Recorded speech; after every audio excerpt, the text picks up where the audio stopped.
Welcome back. I have a way to create a new thread in Python is to pass a target function to the threading.thread class constructor. The new thread's job will be to execute that function concurrently with the main program. 1.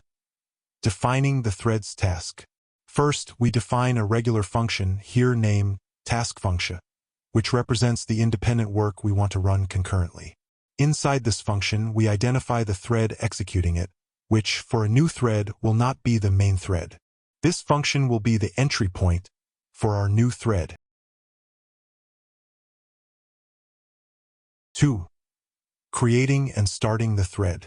To create the thread, we instantiate threading.thread. We must pass our task function to the target argument. If the function accepts arguments, we pass them as a tuple to the args argument. Notice the comma after the single string argument to ensure Python recognizes it as a tuple. Importantly, creating the thread does not start it. You must explicitly call newThread.start parenthesis to instruct the operating system to begin executing the target function in a new, concurrent thread. 3. Execution order or concurrency.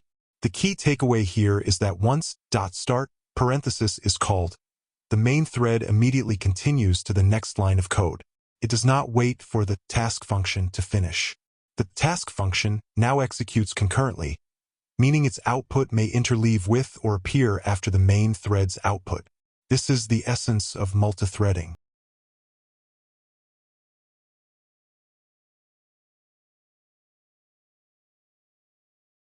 To summarize, creating a thread from a function is simple using target and args.